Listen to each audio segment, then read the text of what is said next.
Vamos então para Mateus, capítulo 5. Eu convido os que podem a se porem de pé e vamos ler do versículo 1 ao versículo 12 novamente.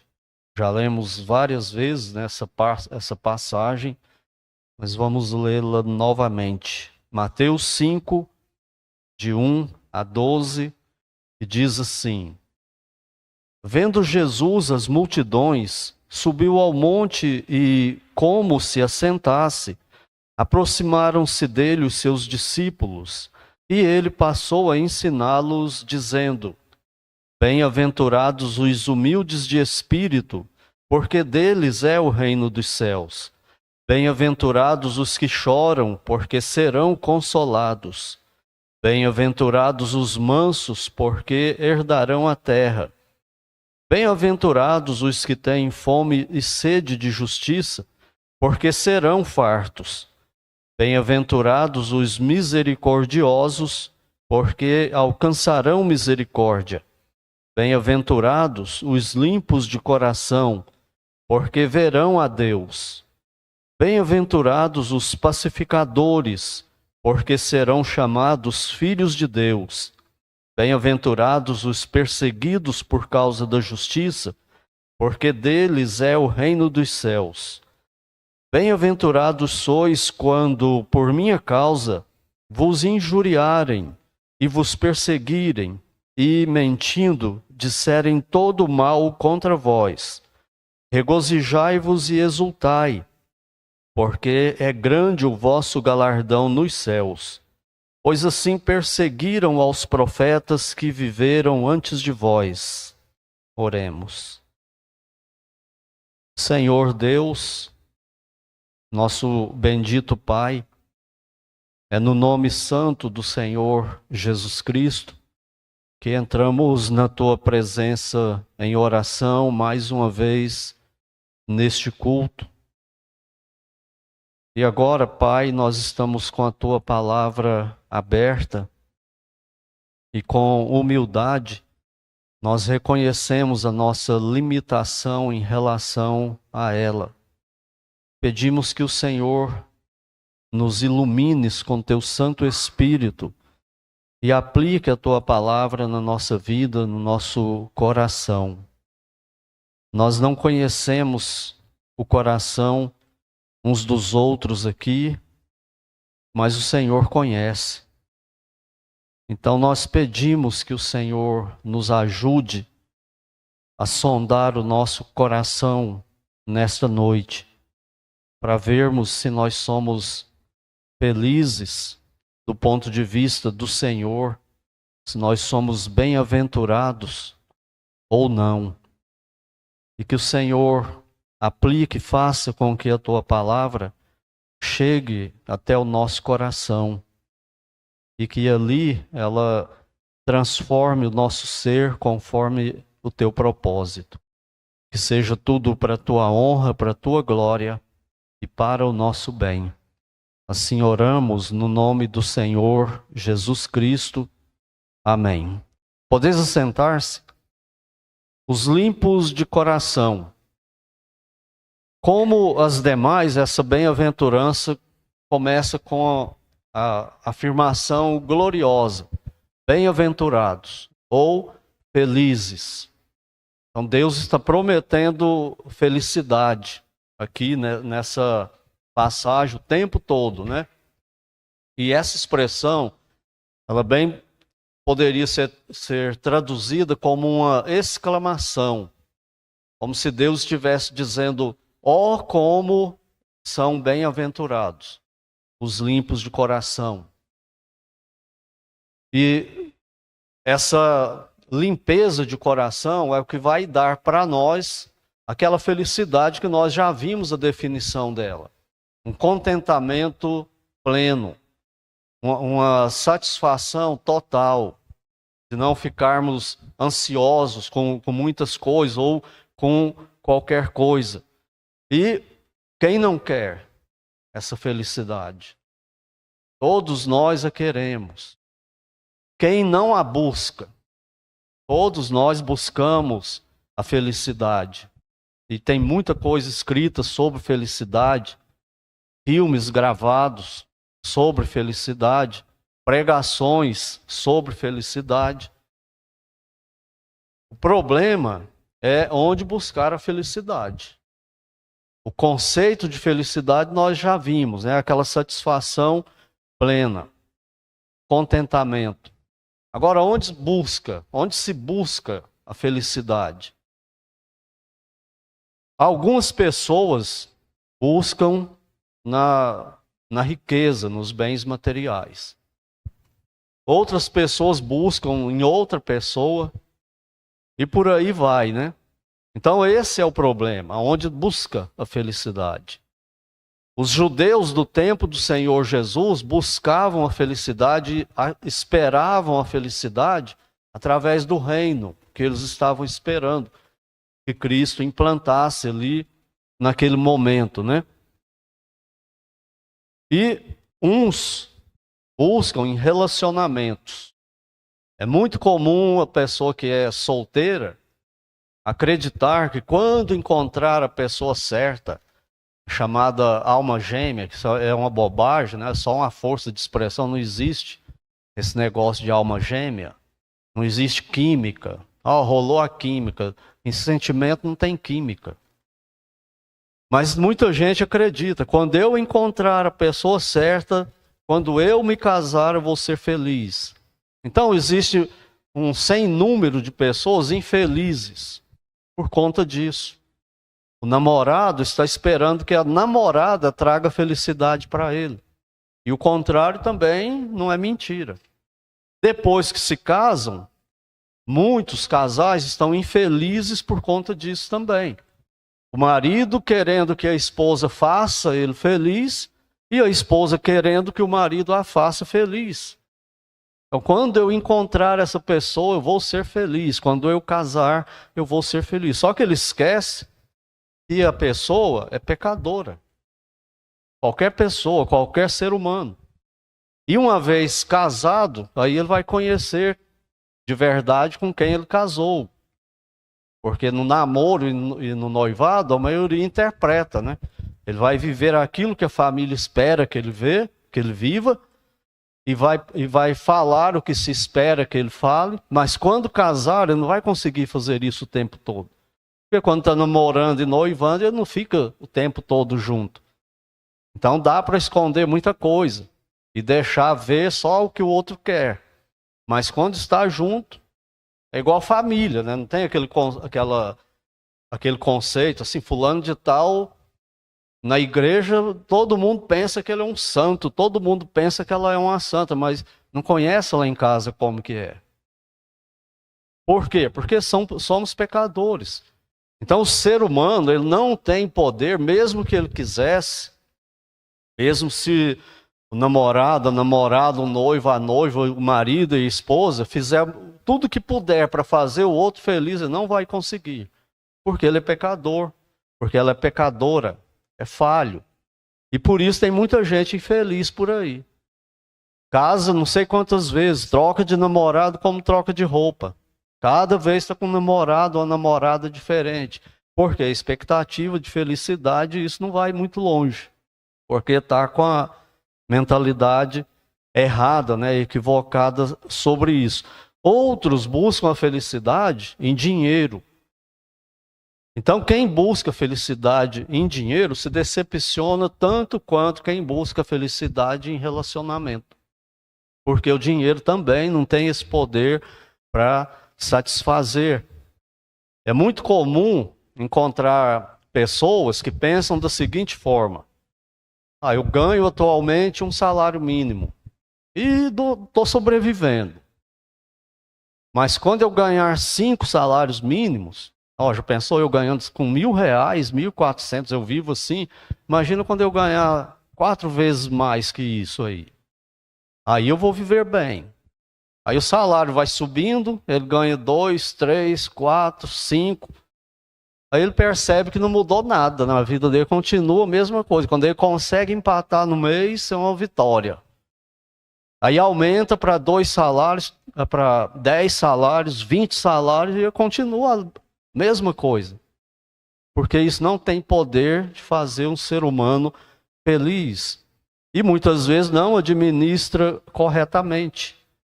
As maiores dívidas da humanidade são das maiores corporações e das nações mais ricas. Parar para pensar nisso? Quem tem mais dinheiro no mundo são os maiores devedores. Eu selecionei aqui algumas coisas, muita coisa para quando você encontra lá, é muito interessante quando você está pesquisando. Você fica meio chocado com isso, porque a gente não pensa nisso sempre, né? Aí quando você vai pesquisar, você vê. Olha só, a Inglaterra na Europa é um país riquíssimo, não é? Superpotência. A dívida da Inglaterra soma 2,6 trilhões de libras esterlina. Já imaginou o que é essa dívida? Isso dá mais ou menos em torno de 16 trilhões de reais. E os Estados Unidos? Os Estados Unidos é um país rico, né? Todo mundo quer morar nos Estados Unidos, né? Status, né? Ir para os Estados Unidos. Será que tem dívida? 34 trilhões de dólares. Em torno de 167,2 trilhões de reais. E o Brasil? O Brasil não tem dívida, não, né? O governo brasileiro, o Estado brasileiro. A dívida do Brasil em março desse ano era 276,73 bilhões de reais, com a projeção de aumentar para 77,5 no fim desse ano e para aumentar 80% em 2025. Já pensou se pegar esse valor aqui, 276 bilhões, e dividir pela população, 201 milhões de pessoas, dá mais de 1 milhão de reais de dívida para cada brasileiro. Você tem dívida ou não? Imaginou se livrar disso? Não tem como. Nação deve, você deve também. Nação entra no buraco, você entra junto. Não tem como evitar, né? E grandes milionários possuem dívidas igualmente milionárias. A Lisa Presley, filha do Elvis Presley, quando ele morreu, ele deixou para ela 100 milhões de dólares, mais ou menos. Ela viveu em torno de 30 anos com esses 100 milhões e morreu endividada. Dívidas astronômicas. E não é raro você ver, ouvir, assistir por aí, pessoas milionárias devendo muito. Mike Tyson ganhava não sei quantos milhões de dólares em poucos segundos de luta. E tem uma dívida monstruosa. Há pouco tempo ele teve que vender uma mansão para quitar a dívida. Então não se iluda. E por isso são pessoas infelizes. É bebida, é álcool, é uma vida toda torta, né? Toda esquisita, sempre buscando felicidade. Mas além de dinheiro e outra pessoa, as pessoas buscam também felicidade na saúde e na aparência física. Mas existe, podia ter até trazido, né? Mas eu não sou muito de usar slides em pregação, imagens em pregação, eu não domino bem essa área. Trazer um antes e o depois de algumas pessoas do mundo.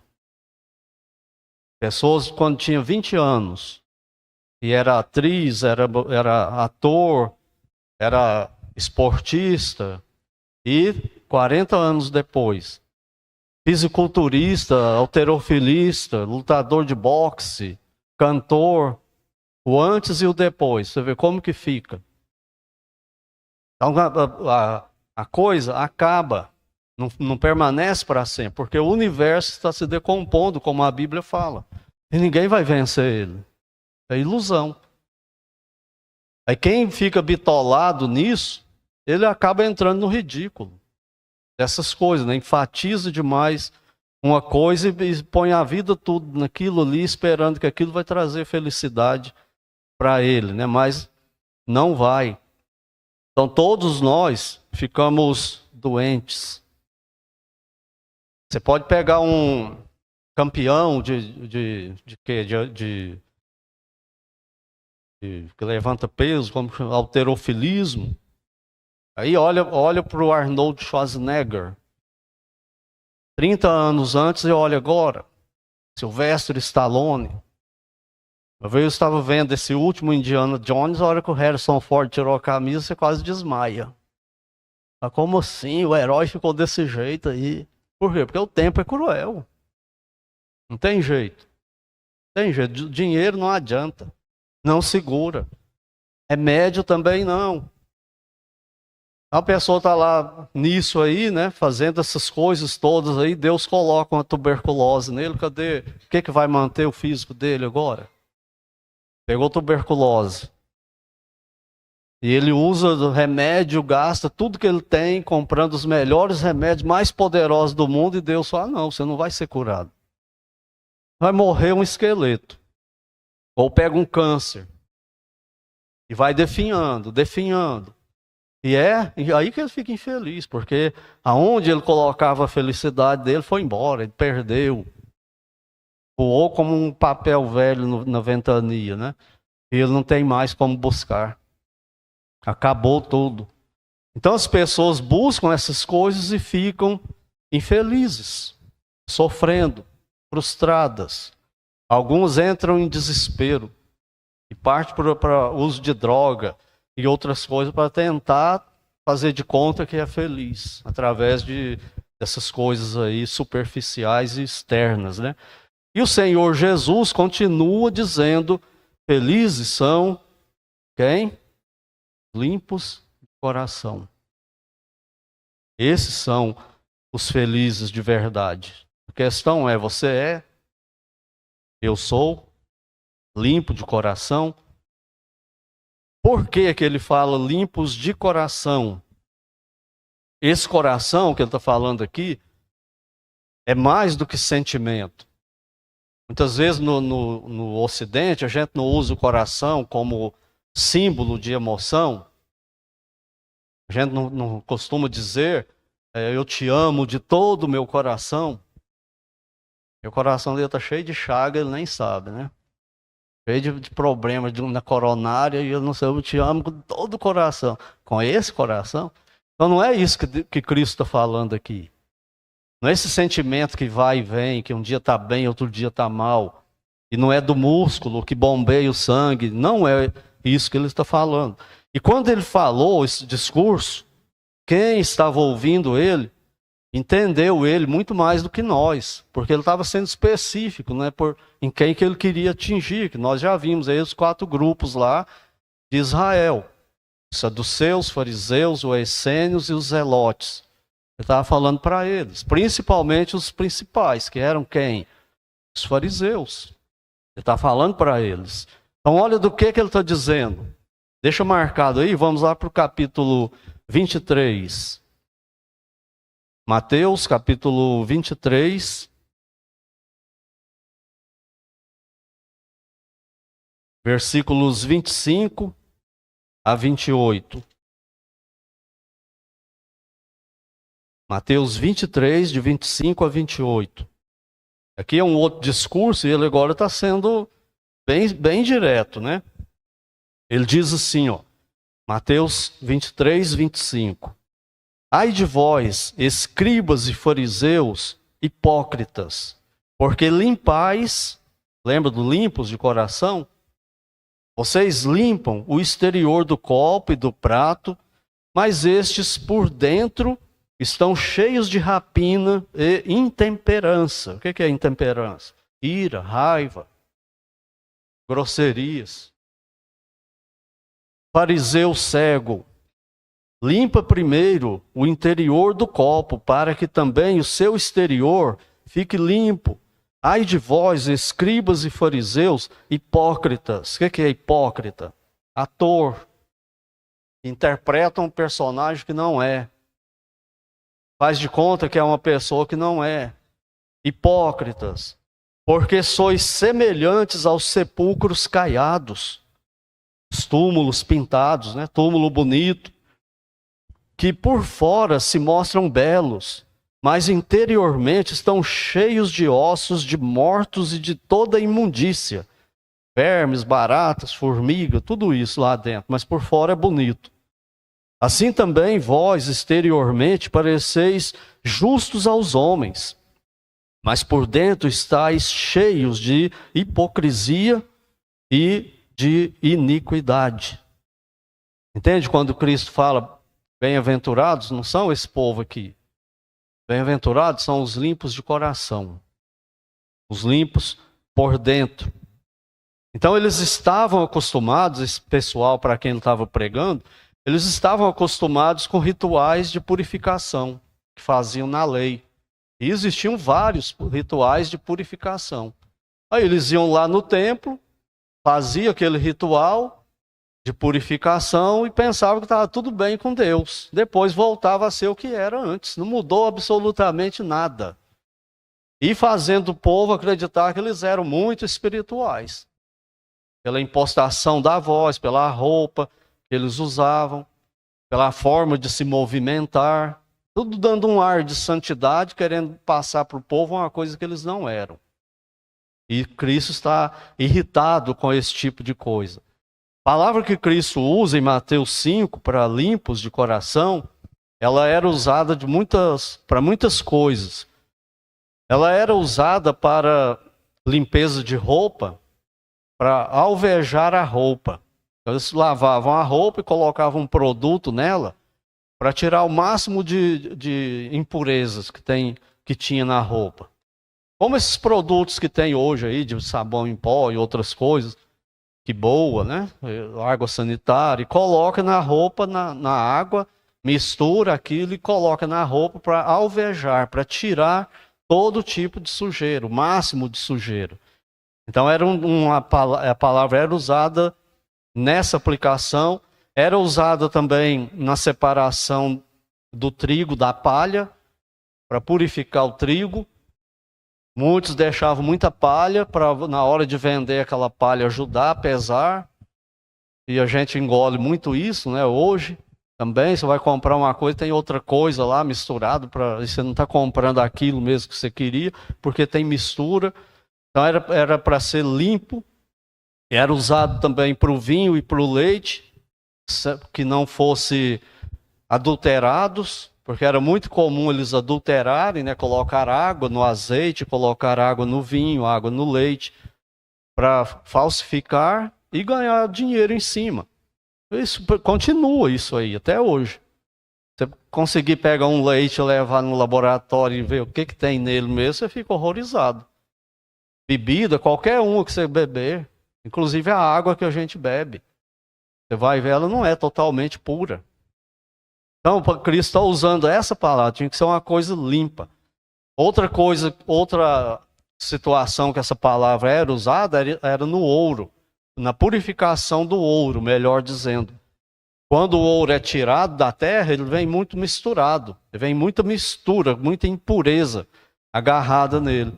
Ele tem que passar por um processo de purificação e vai melhorando, melhorando. A gente não quer comprar ouro 18 quilates. Por quê? Porque é um processo de purificação mais alto. Não sei se tem ouro melhor, né, do que o ouro 18 quilates. Mas é o processo assim, que eu tenho conhecimento, que é o ouro da mais puro. É quando ele custa mais caro. Quanto custa um grama de ouro hoje? Deve ser quase R$ 400 já. Se você olhar na cotação, 1 grama de ouro é um absurdo de caro. Mas se ele for puro, se ele for misturado, o valor dele vai caindo, vai sendo diminuído. Então Cristo pega essa palavra e aplica para eles. Vocês que são falsos, que tentam viver o que não é, que tentam parecer para os outros aquilo que não é, vocês são hipócritas. Vocês são infelizes, vocês são miseráveis, vocês estão condenados debaixo da ira do meu Pai. E sabe quem são felizes? São os puros de coração. Agora, quem são esses puros de coração? E nós temos um problema em relação a essa expressão puro de coração. Ele está falando da totalidade do homem, do ser interior.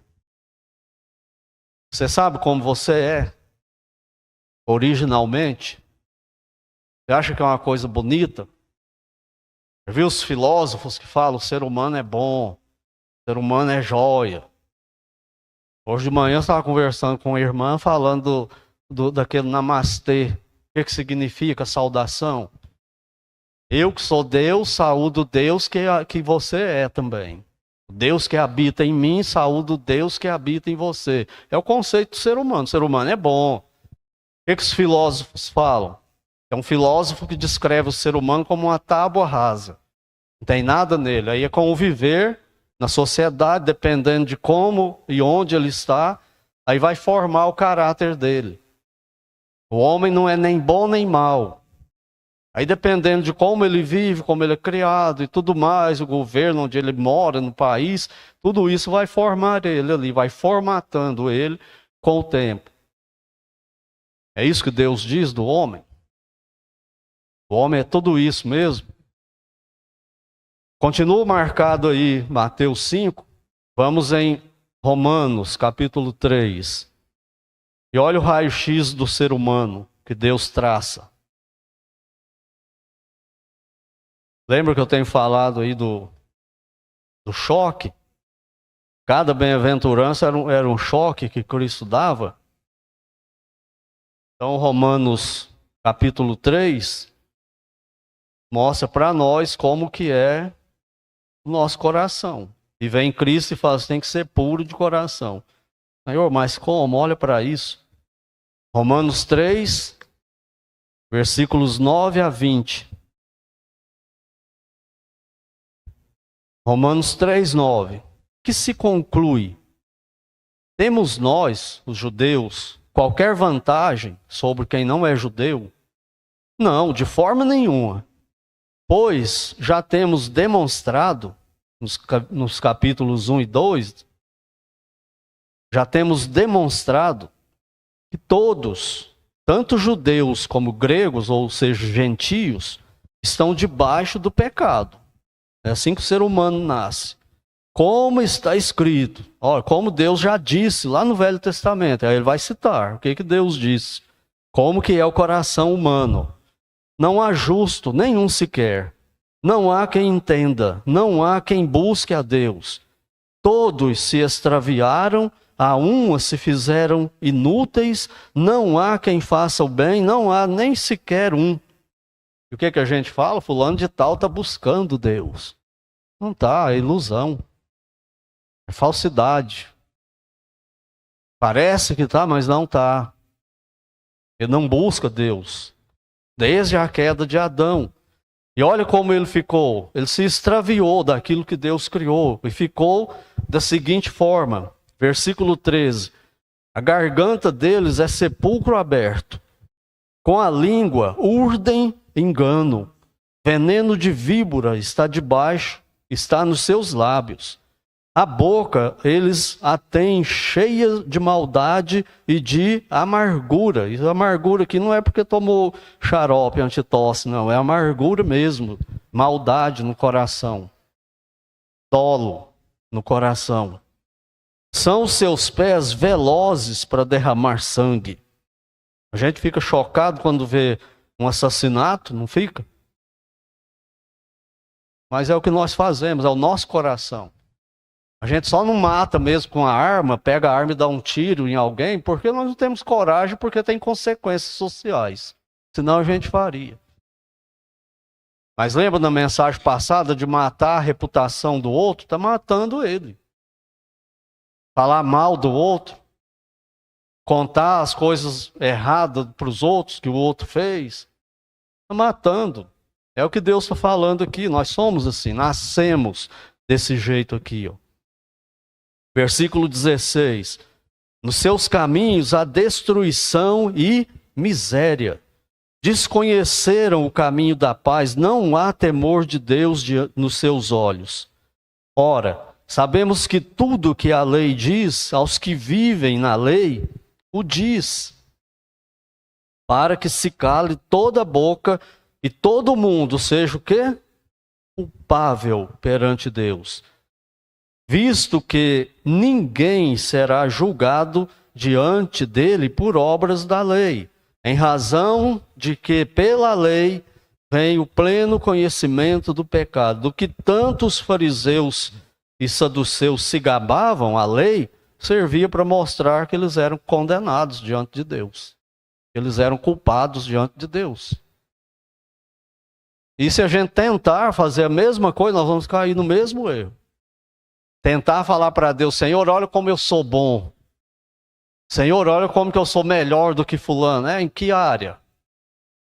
Em que momento do dia que você não pecou? De jeito nenhum. Mostra, não existe. É assim que o ser humano está, o coração dele é desse jeito aí. Por mais que se esforce, por melhor que consigamos ser, é assim que Deus nos vê, como ele falou aqui em Romanos.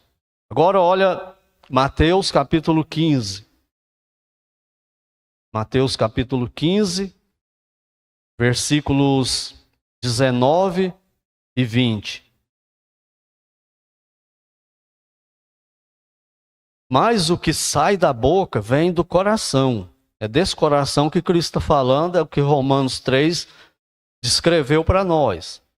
De lá, é isso, o que sai da boca vem do coração, e é isso que contamina o homem. E o que vem do coração? O Senhor Jesus diz: procedem maus desígnios, homicídios, adultérios, prostituição, furtos, falsos testemunhos, blasfêmias. São estas coisas que contaminam o homem. Mas o comer sem lavar as mãos não o contamina. Ele está falando da contaminação, não é com vírus, bactéria. Está falando que aquela purificação que os fariseus faziam, aquela purificação religiosa, sabe aquele negócio que muita gente ainda acredita? Não, eu sou um dizimista fiel, agora Deus vai me abençoar e Deus vai me tratar muito bem. Eu vou ser perfeito agora e Deus vai me tratar bem. É disso que ele está falando, isso contamina o homem.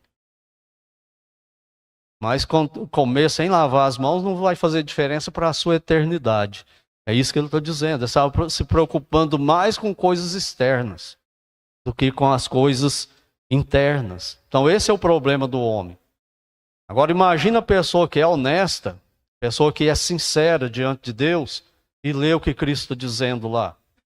Bem-aventurados os puros, os limpos de coração. Aí você é bem honesto e olha para dentro de si: Senhor, eu não sou puro de coração. Esse não sou eu. E o hipócrita? Não, se eu sou ruim, tem gente muito pior que eu. E para quem que Deus vai olhar? Para quem está falando para ele: Senhor, eu tenho dificuldade com isso aí. Nós cantamos aqui uma música hoje, que é uma oração pedindo para Deus. Alguns questionam a letra dela. Quando fala assim: se tu olhares, Senhor, para dentro de mim, nada verás de bom. Só um desejo tenho, né? O que é que ela pede na letra? Dá-me um novo coração. Aí o crente cantando. Mas você tem que entender o que é que ela está dizendo, o contexto da música, não é só a frase em si, fria. Ela não está colocando uma teologia na coisa. O que é que ela está fazendo ali, quando você lê a letra toda? Ela está falando como Paulo fala em Romanos 7. Senhor, não há bem nenhum em mim. Eu quero fazer o bem, eu quero agradar o Senhor, eu quero viver todo dia sem pecar. Mas eu não consigo, Senhor. Me dá um coração que te obedeça.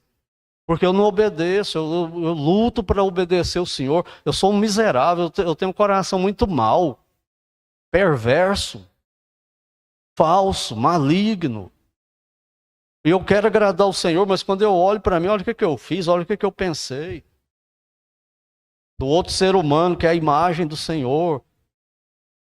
Lembra quando a Bíblia fala que com uma boca a gente abençoa e com a outra boca a gente amaldiçoa o semelhante, que é a imagem de Deus?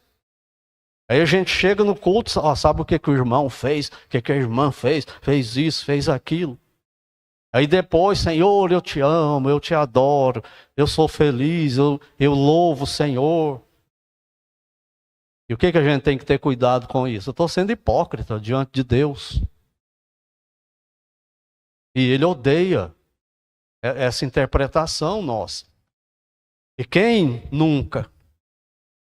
Na hora que você vê, você está, mas Senhor, eu vim para um culto, orei por ele, orei por mim, orei pelos irmãos, orei pelo dirigente, instrumentista, projetista, orei pelo quem vai cantar lá na frente, orei por visitante que o Senhor vai levar, para que o culto seja do agrado do Senhor. E eu estou chutando o balde agora, que antes do culto, Senhor, me perdoa. Que miserável. Como é difícil ter um coração limpo e a gente não consegue. O pastor John Stott sacou isso aí muito bem quando ele escreveu o seguinte: o coração do problema do homem, não é o que os filósofos e psicólogos falam. O coração do problema do ser humano é o problema do coração humano. O coração humano é mau. De cada indivíduo do mundo, brasileiro, fora do Brasil, berlandense, uberabense, araguarino, que chama? Quem nasce em Araguari, de qualquer lugar do mundo. O que que ele é? Coração mau. Olha para o espelho sim, vai sendo sincero, e olhando, e vai saindo o monstro de dentro, você sai correndo. Credo, Senhor. Sou eu? A Bíblia é assim. Você a lê e ela te vira do avesso. E ela te revela. Parece isso, parece aquilo, mas o coração é lá que Deus está olhando. Não é na aparência. Não é onde a gente está interpretando, né, o tempo todo. Então, o John Stott foi feliz nessa declaração dele. Problema do coração, problema humano é o problema do coração humano. Originalmente, o ser humano tem o coração maculado. Lembra quando eu falei que quando se tira o ouro da terra, ele vem misturado? O nosso coração é assim. Ele não é bom. Por isso que nada surpreende na sociedade.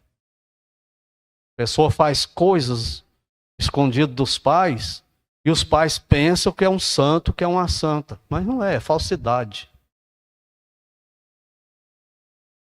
Fala coisa e faz coisa e os pais pensam, não, é bom, é isso. Não é. Se soubesse o que fez, se soubesse o que os outros sabem. Pior que muitas vezes não acredita, né? Se alguém contar, não acredita. Por quê? Porque a gente só vê a interpretação. A gente só vê a hipócrita. Ou hipócrita. Só vê o ator e a atriz. Então a gente tem que cuidar com isso. E na igreja é a mesma coisa. A gente não pode deixar que os irmãos vejam em nós só atores e atrizes. Nós temos que ser honestos, sinceros no nosso comportamento. Então, como ter o coração purificado? Por você mesmo, você não vai conseguir. Por mim mesmo, eu não vou conseguir. Tudo que a gente fizer e apresentar para Deus, para agradar a ele vê como trapo da imundícia que ele fala em Isaías 64:6. As nossas obras são como trapo da imundícia. Os comentaristas dizem que esse trapo de imundícia eram duas coisas, era usada essa expressão para duas coisas. Deus choca a gente, não choca? Puxa vida, eu pensava que a Bíblia só falava de coisa bonita. Coisa bonita? A coisa mais feia que a Bíblia fala é o nosso coração. Trapo da imundícia era o trapo que enrola, aquele pano que enrolava o leproso, a lepra dele. E enchia de pus, de sangue, de casca. Quando ele ficava com aquilo lá e não servia mais, ele tirava, porque ele não tinha muitos panos para trocar todo dia. Usava o máximo. Ele tirava aquilo e jogava fora. Servia para quê mais? Nem para limpar um vaso sanitário hoje ninguém usaria. E a outra coisa que era usada é para o pano como usa absorvente feminino hoje. Mulher usava. Para que usa um absorvente feminino hoje depois que ele é usado? Para que ele serve? É isso que Deus está falando. O melhor que você possa fazer para ele. Querendo salvação, ele olha desse jeito aí. Porque você é pecador. Está sujo. Está maculado. Ele não aceita. Então nós estamos enrolados, não estamos? Por isso que o evangelho é a boa notícia. Porque a primeira notícia é terrível. É tragédia só. E a resposta para essa pergunta, como ter o coração purificado, voltando para Mateus 5, é a primeira bem-aventurança. Versículo 3. Bem-aventurados os humildes de espírito, porque deles é o reino dos céus. Como que resolve o problema? Você admite o que é. Você confessa para Deus o que é. Você se entrega para Deus. Fala, Senhor, eu sou isso aí mesmo. É isso aí que eu sou. Estou condenado mesmo. Se tem alguém nesse mundo que merece condenação, sou eu. Então me salva, Senhor. Me perdoa. Lava-me do meu pecado. E ele lava com o quê? Um alvejante? Um homo não sei o quê aí? Com o que ele lava? Com o sangue do filho dele que você matou na cruz. É com isso que ele lava. E não tem outro meio de ser lavado. É só por esse sangue do Senhor Jesus. Mas tem que ser humilde de espírito para admitir o que é e confessar para Ele. E não ficar fazendo de conta. Então é isso que resolve o problema. Aí ele vai cumprir o que ele prometeu na antiga aliança, que é dar um novo coração. Ele não prometeu lá em Ezequiel 36, principalmente nos versículos 26 e 27, eu vos darei coração novo, tirarei de vocês esse coração de pedra, maculado, sujo, e darei um coração de carne, para que me obedeçam. Você obedece a Deus? Se não tiver um coração novo, não obedece. Desobedece. O tempo todo. Deus fala, não ameis o mundo, e você ama o mundo. Deus fala, não saia da vossa boca nenhuma palavra podre, e você joga a palavra podre. Deus fala, abençoe e não amaldiçoe, e você mais amaldiçoa do que abençoa. Terrível, não é? Mas quando ele dá um novo coração, você fala, peraí.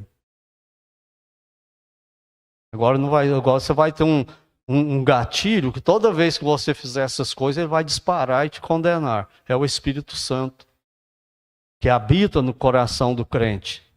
Então ele dá um novo coração para que obedeça, para que tenha prazer na lei dele. Tem prazer em lei? A lei é o tempo todo falando não pode, não pode, não pode, não pode. Olha para o outro lado, está escrito não pode também, olha, não pode. Não, eu não quero, não pode não, não quero não. Você gosta de obedecer? Quem tem um novo coração lê a Bíblia e gosta de obedecer.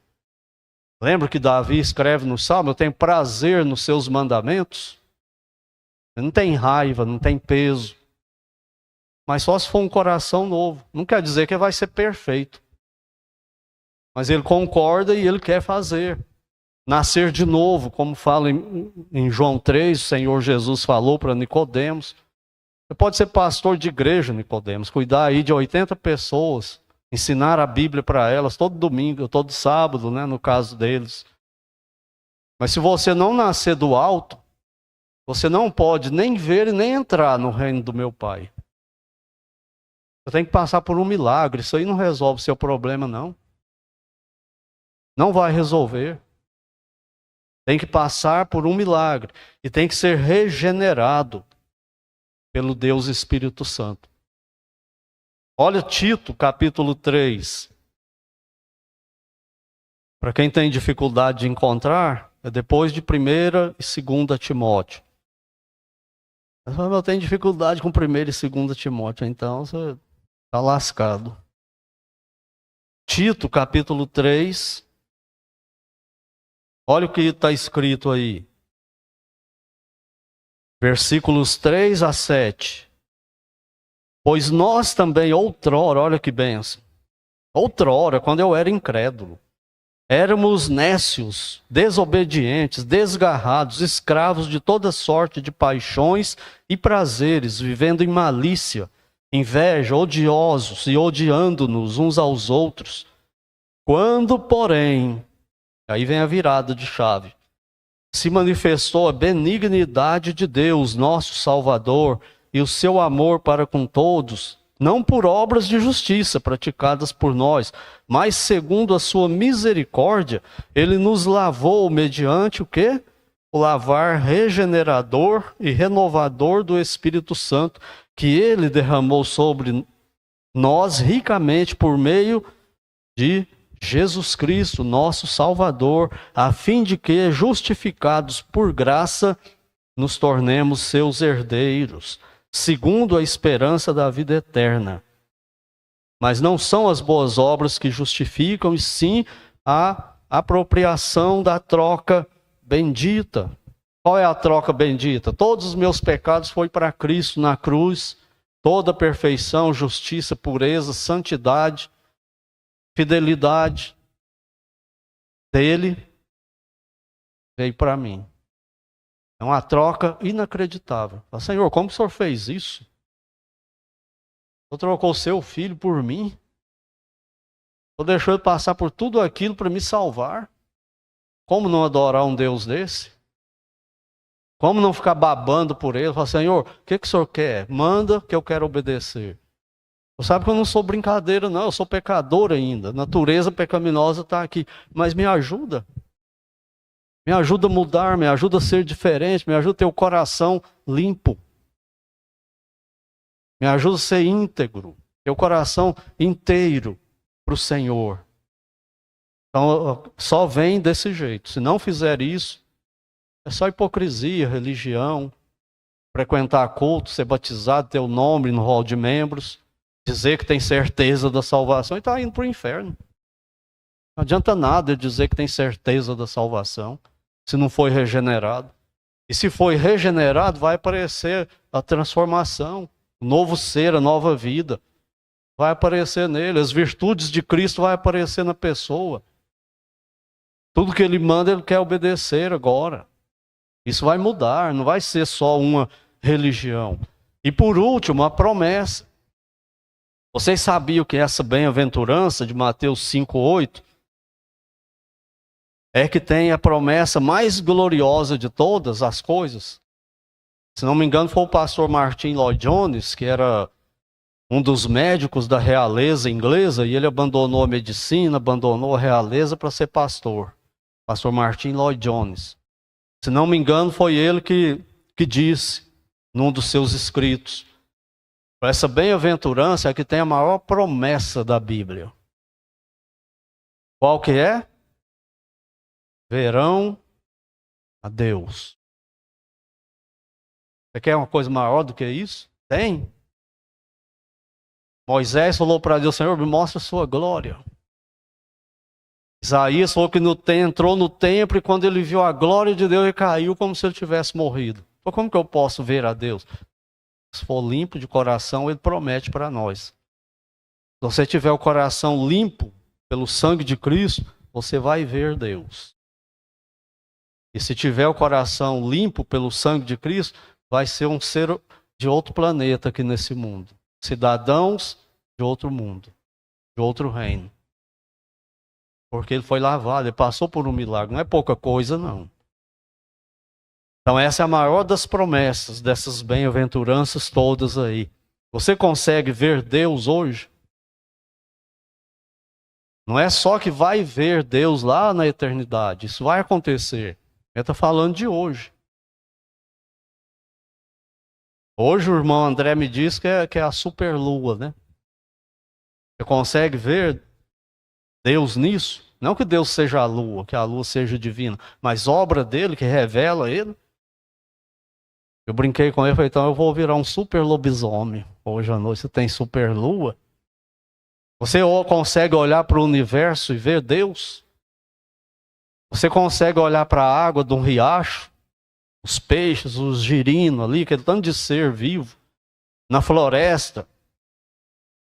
Lá no Amazonas eu gosto de fazer isso quando estou na floresta, olhar para os insetos.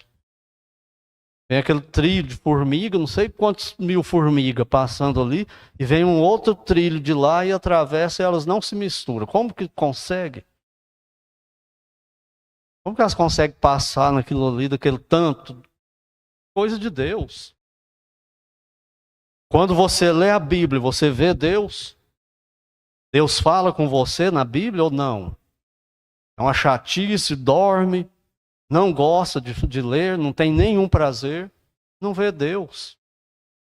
E quem vê Deus, o que ele faz? Ele quer estudar cada vez mais. Ele fica encantado. Ele estuda uma coisa, ele conhece uma coisa que ele não conhecia, que puxa outra coisa, que ele quer conhecer mais e melhor, e ele vai e não para nunca isso. Mas tem gente que fala que é crente e não sente nada com a Bíblia. Não, é a palavra de Deus. A Bíblia é a palavra. Você crê? Crê. Então, parece não que crê. Você vê Deus nas Escrituras? Lembra que Cristo diz em João 5,39? Examinai o quê? As Escrituras. Porque vós cuidais ter nelas a vida eterna. É na Bíblia, não é em música. Não é em abraço. Não é em levar comida para o pobre. É na Bíblia. Vai vir fé disso aí. Examinai as Escrituras, porque você tem nela salvação, está lá revelado. E como que ele termina o versículo? São elas que testificam de mim. Eu já contei várias vezes sobre o autor do filme Ben-Hur, que ele começa a escrever o livro como ateu para provar que Cristo não é Deus. Mas aí ele não tinha fonte para pesquisar sobre Cristo. Onde ele foi pesquisar? O bobão, entre aspas, foi pesquisar aonde? No livro de João. E quando ele está mais ou menos na metade do livro, ele se converte a Cristo. E ele escreveu o seguinte: se Cristo não for a verdade, eu abandono a verdade e fico com Cristo. Entenderam o que é ler a Bíblia e ver Deus nela? Aí você começa a trocar os seus valores. Por quê? Porque o coração está purificado. Mas se ele não tiver, você pode ler, decorar versículo, ganhar concurso bíblico, ganhar os prêmios da EBD do fim do ano, e não vai adiantar nada para a sua eternidade. Tem que ter o coração limpo. E mais absolutamente nada. Então, nós vemos Deus assim. E na eternidade nós vamos ver Deus. A Bíblia fala que nós vamos ver Cristo como Ele é na sua plenitude. E existe um debate aí na teologia se nós vamos ver o Pai e o Espírito Santo. Uns acham que sim, outros acham que não. Eu prefiro acreditar que sim, por causa da glorificação. Como que vai ser ver Deus infinito? Eu não sei, mas Ele promete que eu vou ver Ele, então eu vou ver Deus.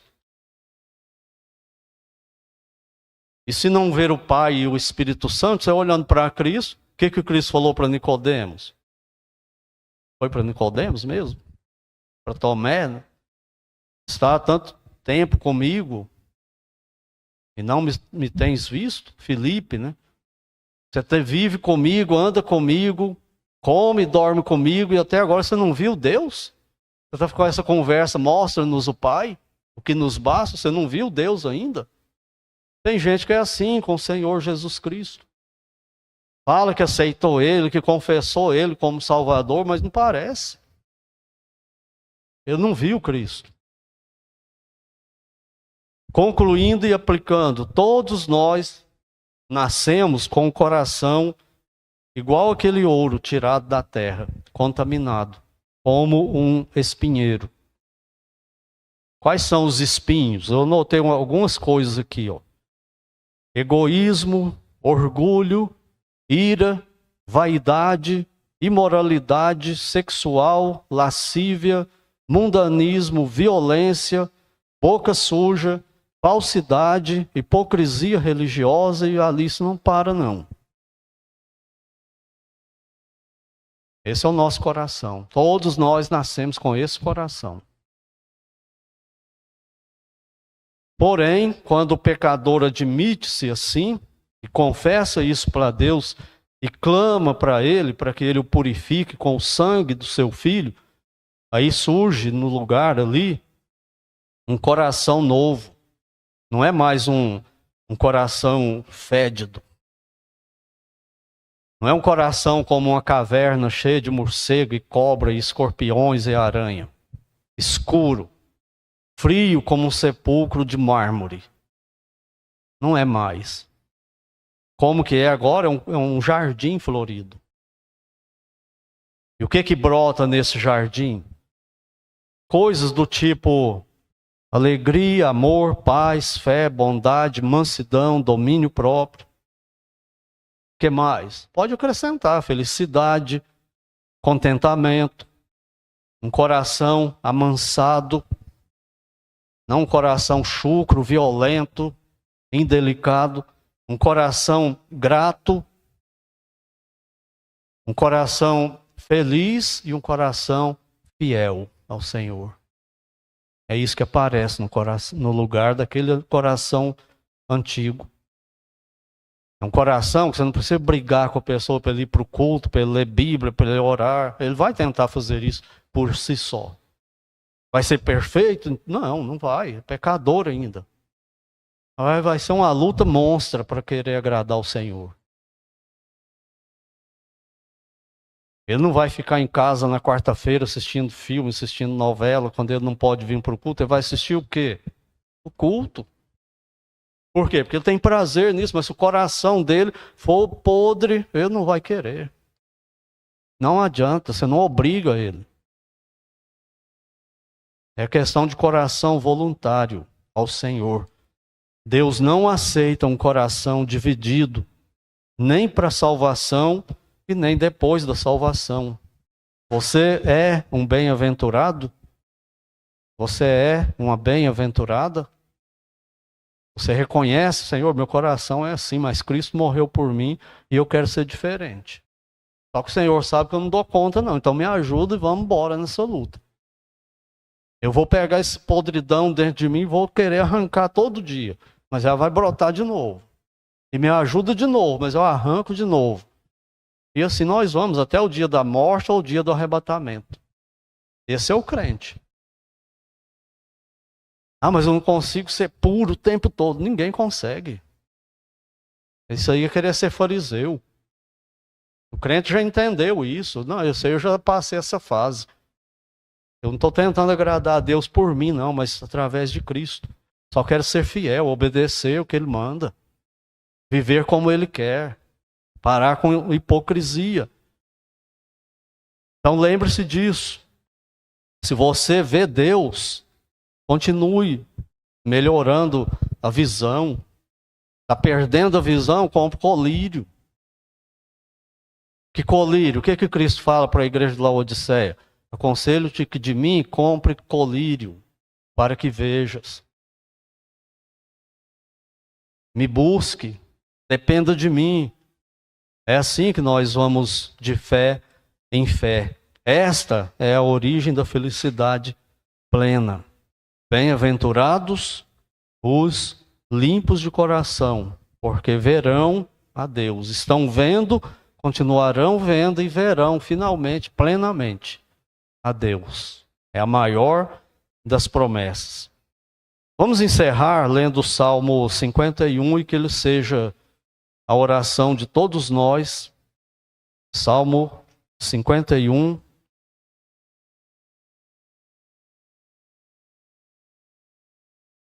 Versículo 10.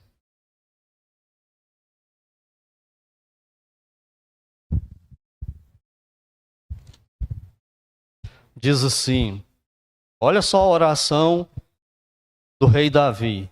Salvo ou perdido ele era? Salvo. Ele está sendo sincero e nós temos que ser também. Eu sugiro que você grife aí na sua Bíblia.